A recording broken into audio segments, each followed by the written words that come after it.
No, you covered it. Shailene, post. Huh?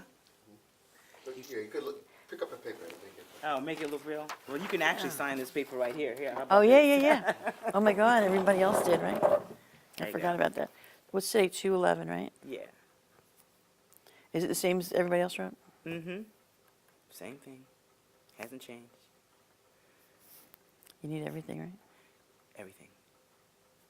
You know what? How many Pulse organizations across the nation are there? That's why we changed our name, because the Pulse in Colorado is very different.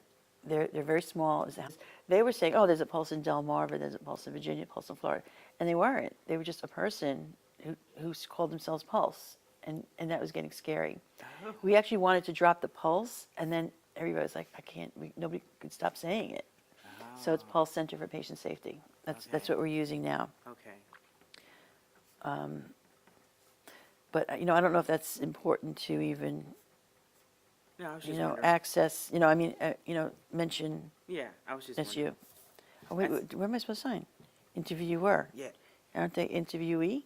Yeah, you're supposed to sign that. Go ahead. Okay. Okay, whatever. Thank you. Oh, wait, there's my signature up there. Thank you, Yeah. Washington. You know Jeff? And then that's Jeff. Okay. Oh, Gershaw? Gershoff. Mm-hmm.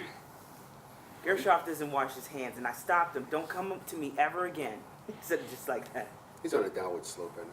Huh? Yeah. He's on a downward Yeah, slope. of course. What part are you getting? From the neck up? Yeah. Yes. Are you avoiding the chins? I'm from the solar plexus. Okay. She sounds good. Good. All right, Okay. so for the record, we're just going to ask you to say your name, spell your name. Eileen Corina, Ilene, last name Corina. And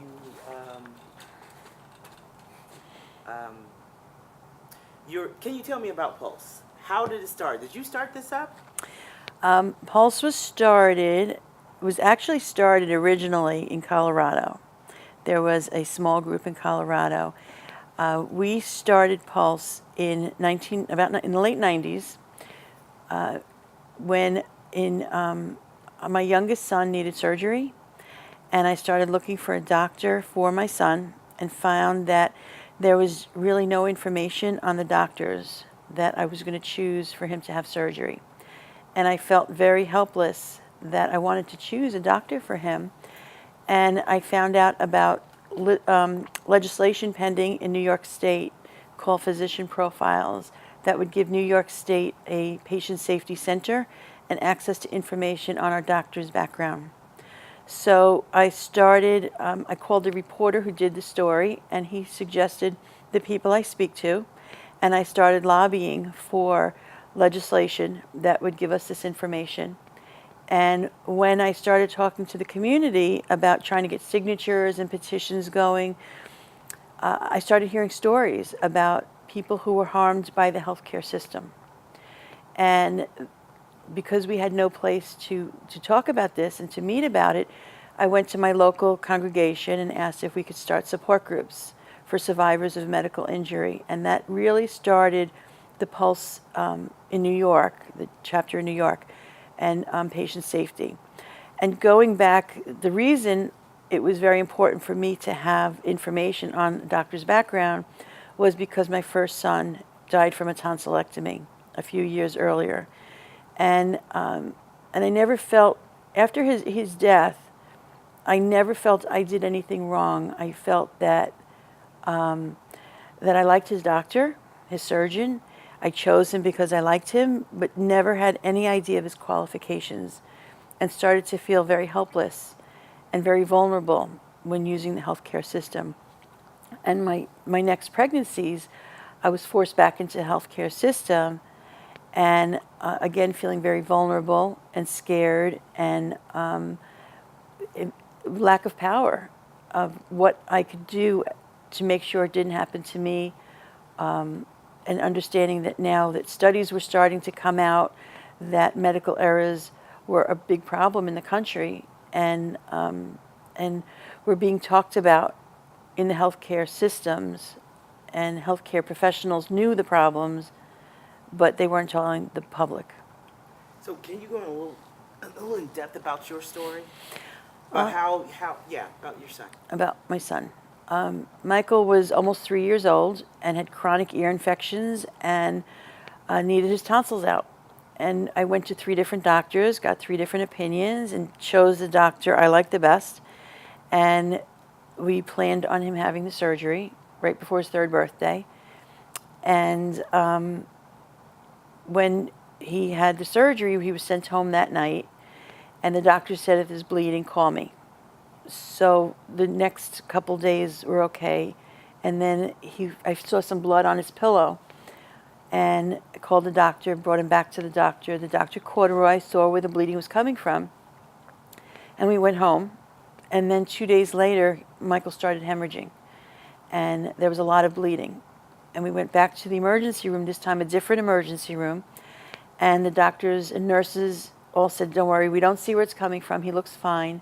Go see the surgeon. When I called the doctor's office, they sent me to see a pediatrician who also said, don't worry, he's fine, and sent me home. And then the next day, there was blood on the teeth again, and I went back to another emergency room trying to get different opinions, different doctors involved, and they also said, don't worry, he's fine. And right after that, we went for the 1-week checkup with a surgeon, and the surgeon said to me, when I told him what happened, he said, oh, if they would have called me, I would have put him back into surgery, but he looks fine. And keep him off solids one more week, and he'll be okay. And the next day, I went back to work, and I left him with the babysitter and figured everybody said he's fine. And I got a call from the babysitter that he was hemorrhaging again. I should get there. I got there, and he died on the way to the hospital. So it was long ago, but it stays. So his death started you to be an advocate for patient safety in healthcare. Were you a part of any protesting or anything like that, or signatures? You said, but. Yeah, we did some protesting. We did because the state senate were fighting us on getting information, giving up this information. My role in the legislation piece of getting information for patients and their families was never had anything to do with good or bad. It had to do with our knowledge. And even to this day, when I speak to audiences, I ask, what do you know about your doctor? What do you like about your doctor? What makes your doctor or nurse practitioner or whoever you see, what makes them good for you?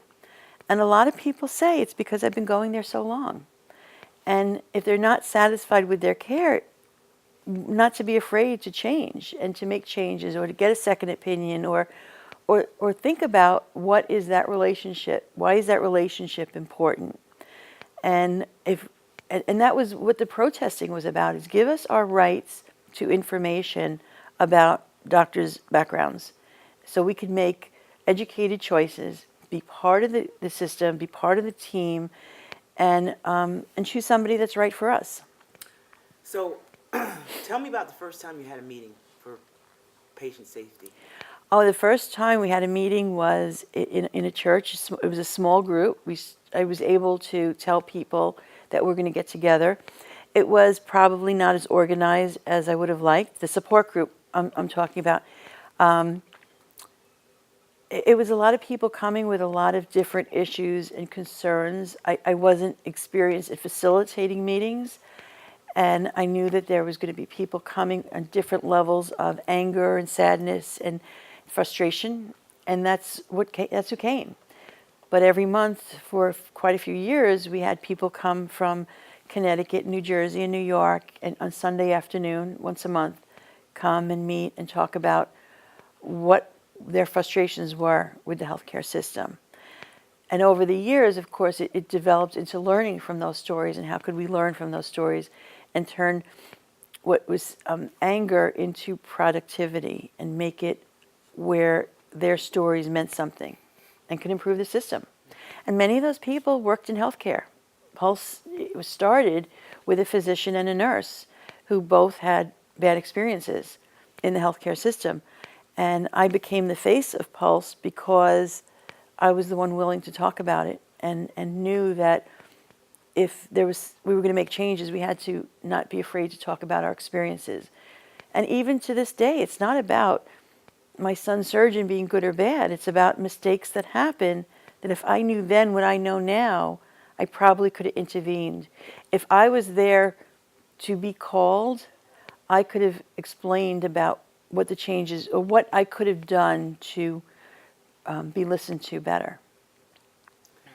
And what are the changes you've seen with Pulse? I mean, from the day it started till now, what changes have you seen? Well, I think the biggest change is that we're talking about patient safety in many areas, not as much as we should be. We should be acknowledging that mistakes happen. I sit on quite a few boards, and I'm very proud to be part of that voice of the patient who is affected by medical mistakes, by patient safety, by adverse events. We need to be talking about it. So that's the biggest, I think that's the biggest change over the years.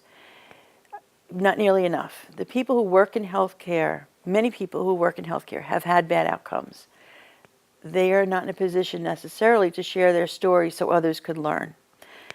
People who work in healthcare, who research these numbers, who do these studies on patient safety, are not the ones who are making the changes at the bedside. We have to make the changes at the bedside. Good. How am I doing? Good. Do it. Can I ask something? Yeah, go ahead. Because this is one of this weights me down, like with the whole focus. Continue looking how we Okay. answer. But how do you touched on it a little bit? How do you make the determination whether it's just poor healthcare, poor attention, something, because when someone passes, people are hurt, and a lot of times they want to blame somebody. So how do you distinguish? Well, you just need somebody to blame, but it was unavoidable. Sometimes doctors just don't have that much experience, to have made that determination at that time, particularly when it's like a call. Someone has to make a call. So those different variants of whether it's just, malpractice, or just inattentiveness, or inexperience, or just the person was too far gone. How do you make that determination whether or not you're going to represent them or advocate for them in a loud, boisterous way? Our advocacy work is based on the patient and their family coming to peace with what happened. And I've sat in conversations where to what I might think is malpractice or medical mistakes, they don't see that.